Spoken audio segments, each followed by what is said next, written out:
It is 12:30 on a Wednesday in a Japanese kindergarten, and a class of 4-year-olds is sitting down to lunch.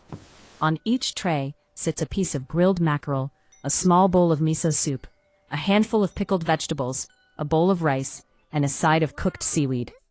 20 minutes later, every single tray is empty, and not one child has been bribed, threatened, or rewarded. Now look at this, a 4-year-old at the same age, on the other side of the world, at a typical Western dinner table. The plate is half-eaten, the parent is negotiating, the child is crying, and dinner has stretched into a 40-minute battle. These two children are the same age, with the same biology, with the same taste buds, but their relationships with food are already on completely different paths. And the difference comes down to 4 specific rituals that Japanese parents practice every single meal, from the very first spoonful of solid food. If you have ever spent an hour negotiating with a toddler over 3 bites of broccoli, you already know that mealtimes are not really about food. They are about the slow erosion of your patience, your evening, and your quiet fear that you are somehow failing to nourish your child. Most Western parents will quietly admit, behind closed doors, that their child eats almost nothing green, and that they have learned to cook for the lowest common denominator just to get any food into them at all. By the end of a long day, dinner becomes the moment you have least energy to hold the line. And the child has learned very quickly exactly when to push. Most Western advice tells you to keep offering, to disguise the vegetables, to make food fun, to never make it a power struggle. And yet the picky eating somehow gets worse, not better. Japanese parents have quietly been doing the opposite for centuries, and the result is what you saw on that lunch tray in Tokyo. There is a word in Japan that does not have an English equivalent. Shokuiku, meaning food education, or the teaching of how to relate to what you eat. In 2005, the Japanese government passed an actual law, the Basic Law on Shokuiku, which integrated food education into the national curriculum from kindergarten onward. Japanese children are not just fed, they are taught about food, in the same way Western children are taught about reading. And inside this national approach to food are 4 specific mealtime rituals that any family, anywhere in the world, can practice without changing what they cook. The first is variety from infancy. The second is small portions, many dishes. The third is itadakimasu, the gratitude ritual. The fourth is the family bowl, served from the center of the table. Each of these rituals is small on its own, but together, repeated meal after meal, they shape a child whose default relationship with food is curiosity, not refusal. Let's break each one down, exactly the way a Japanese parent does it, beginning long before the child has ever heard the word vegetable. The first ritual begins long before the child can speak, at the very first spoonful of solid food, around 6 months of age. Western infant feeding typically begins with bland rice cereal, single-ingredient purees, and a slow, careful introduction of one food at a time. Japanese infant feeding looks completely different.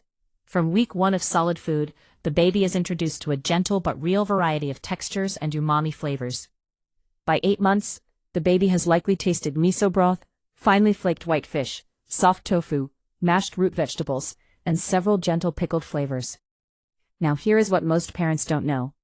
There is a real biological window for shaping the palate, and it closes much earlier than people realize. Between roughly 6 months and 18 months, a baby's brain is in what scientists call the flavor imprinting period. And almost any flavor introduced during this window is later read by the brain as safe. After 18 months, the same flavors introduced for the first time will be read as unfamiliar. And unfamiliar, to a toddler brain, often means no. This is why a Japanese 4-year-old will eat seaweed without thinking, not because they are virtuous, but because seaweed has been familiar since before they had teeth. If your child is past 18 months and already picky, this window has narrowed, but it has not closed completely. What Japanese parents do then is the second ritual, and it changes the entire shape of the meal. The second ritual is the simplest of all 4, and it is the one Western parents can change at the very next meal, with food they already have. In a Japanese home, the child does not get one large plate of food. They get a small tray with 4 to 6 tiny dishes, each holding a small portion of one thing. There is a small bowl of rice, a small bowl of soup, a tiny dish of fish, a tiny dish of vegetables, and sometimes a tiny dish of pickles, each in its own separate container. Now here is what most parents don't realize. When a child sees 4 small dishes instead of one big plate, The brain reads the same total amount of food as variety, not as a mountain. A pile of food on a single plate triggers what psychologists call portion intimidation. Even adults eat less when food is presented as one looming mass. But 4 small dishes, each with one small thing, feel manageable, and the child experiences each dish as a small individual choice rather than a single overwhelming demand.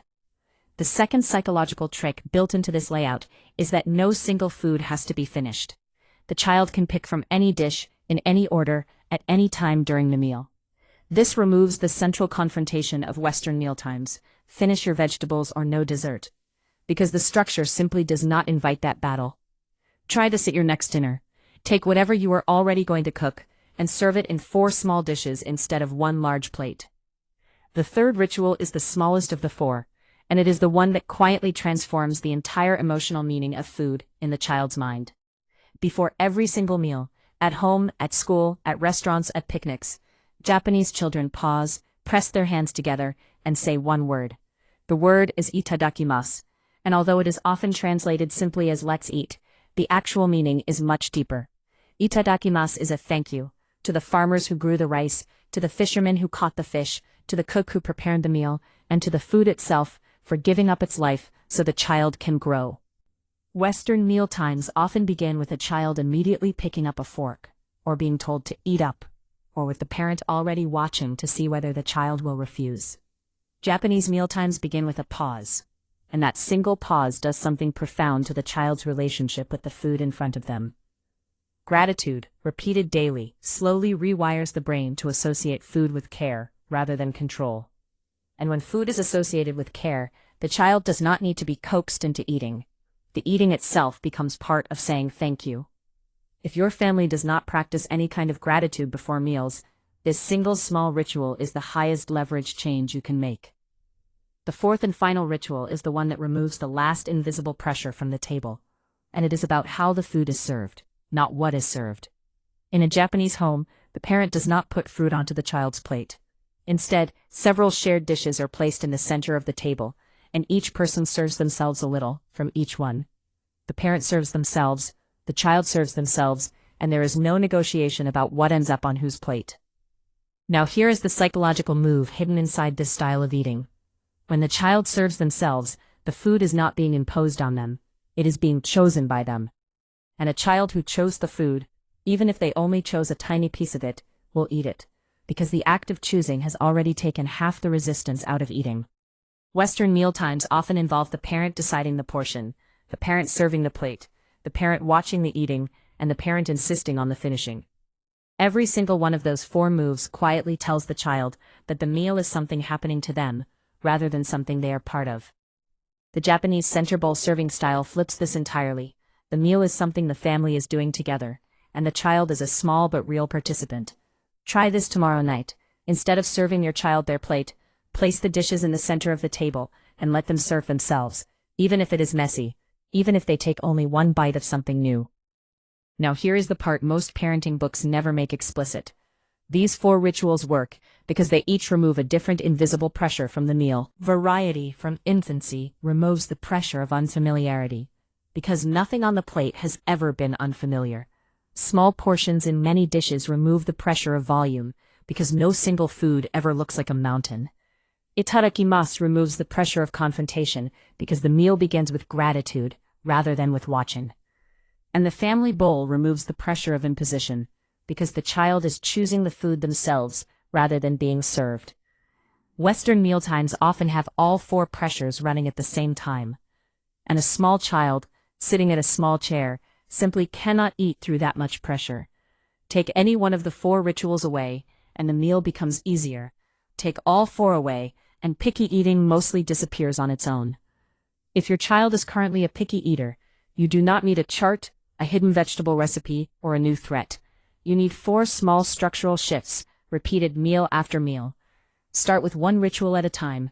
Try the small dishes at the next dinner, and add itadakimasu at the meal after that. Because the secret of Japanese kindergartners eating fish, seaweed, and pickled vegetables without complaint is not about Japan, and it is not about discipline. It is about what happens to a child's appetite when familiarity, structure, gratitude, and choice all arrive at the same table, together. If this video helped you see your dinner table differently, leave one word in the comments, variety, dishes, gratitude, or bowl, to tell us which ritual you want to try first.